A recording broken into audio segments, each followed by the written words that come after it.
Picture this, March 2025. Life feels normal. Then Donald Trump, back in the political spotlight, drops a bombshell. He announces a sweeping 25% tariff on nearly all imports from Canada and Mexico. It's a classic Trump move, loud, disruptive, and aimed at putting America first. The announcement sends shockwaves through North America, threatening the continent's tightly woven economy. The stated goal: protect American jobs. But to everyone else, it looks like the start of a trade war with America's closest allies. On March 6th, Trump signs the order, with a twist. Canadian tariffs are delayed by 1 month, creating a tense countdown. Businesses panic. Cross-border supply chains built over decades now face a sudden 25% cost spike. Everything from car parts to maple syrup and avocados is suddenly at risk. Markets wobble, politicians scramble, and memories of past trade fights resurface. This time the threat is bigger. Blanket tariffs, not targeted ones. The delay for Canada only adds pressure, forcing Ottawa to choose, wait and hope, or prepare for battle. The world watches, but Canada isn't about to sit quietly. The stage is set for a showdown. Canada's response, swift and fierce. Prime Minister Trudeau, no stranger to Trump's tactics, calls the tariffs a very dumb thing to do. Diplomatic code for game on. Trudeau's government immediately unveils retaliatory tariffs targeting politically sensitive U.S. goods. Bourbon, Florida oranges, and more. The message: Canada won't be bullied. This isn't just about economics, it's about sovereignty and respect.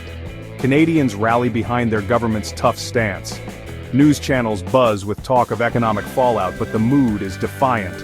Trudeau's catchphrase becomes a national rallying cry.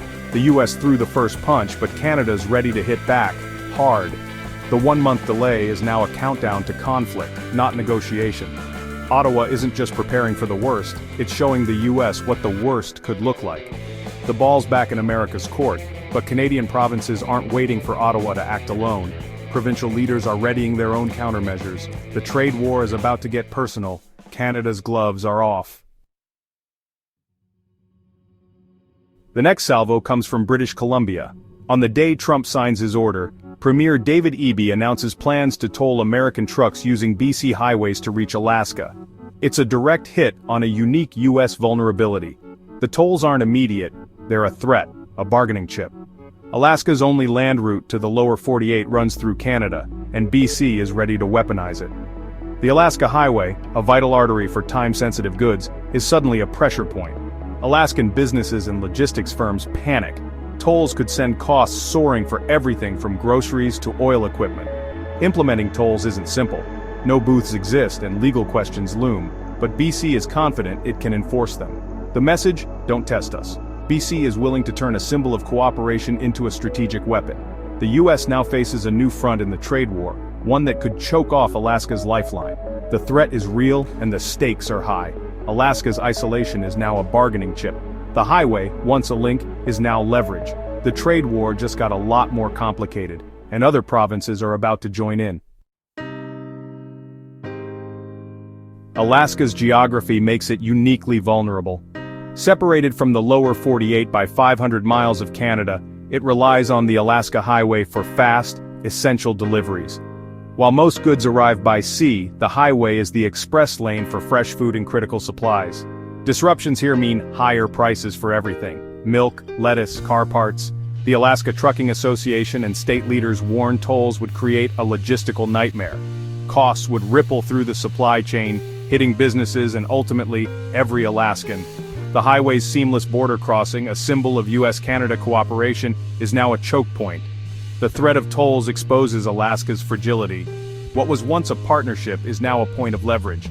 The message is clear. Alaska's economy is at the mercy of international politics. The trade war isn't just numbers on a spreadsheet, it's real people, real prices, and real pain. The highway is no longer just a road, it's a battleground.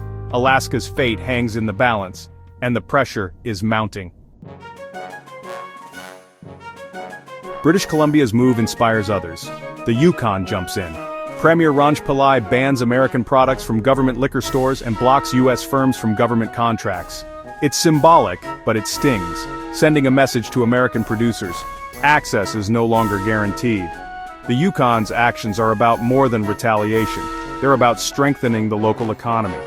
Meanwhile, Ontario, Canada's most populous province, takes aim at U.S. energy needs. Premier Doug Ford slaps a 25% surcharge on electricity exports to the U.S., directly raising costs for millions of Americans.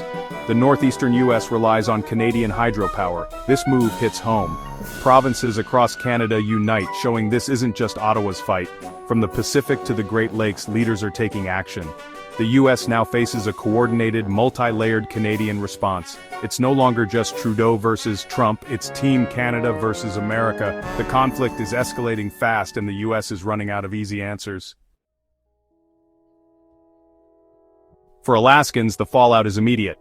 Tolls on the highway mean higher prices for nearly everything. Groceries, fuel, daily essentials. Alaska, already expensive, faces a new wave of inflation and hardship. But it's not just supply chains at risk. Alaska's tourism industry, especially summer cruises, is in jeopardy.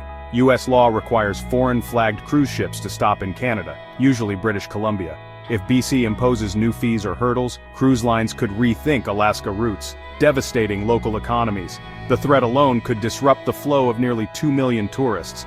Alaska is caught in a double bind, squeezed by supply costs and threatened with a tourism collapse. The state's unique geography has become its greatest vulnerability. The economic siege is real, and it's just beginning. Canada's response isn't just about fighting back, it's about building resilience. Premier Eby leads a push to remove interprovincial trade barriers, making it easier for Canadian businesses to trade with each other.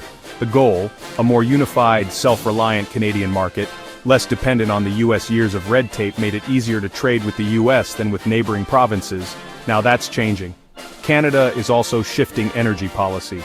BC passes a law requiring low-carbon fuels to be made in Canada, cutting out U.S. suppliers and boosting domestic producers. It's retaliation, but also a long-term strategy to build up Canada's green energy sector. The old model was integration.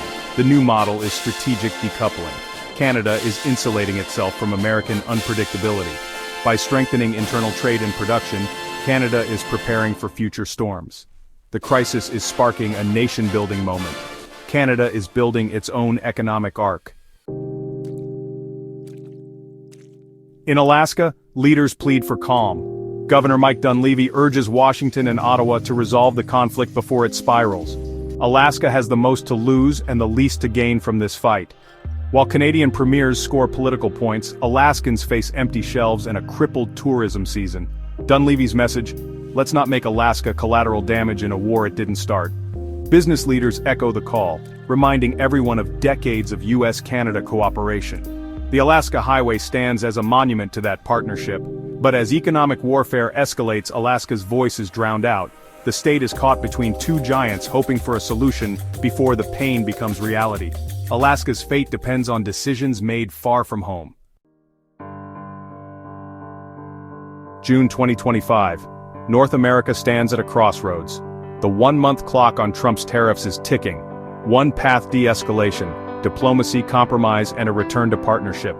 The other, full-blown trade war, tolls, surcharges, boycotts, and economic pain on both sides. Alaska's supply lines could be choked, U.S. consumers hit with higher bills, and decades of cooperation shattered. The crisis exposes the risks of economic interdependence and the dangers of political brinkmanship.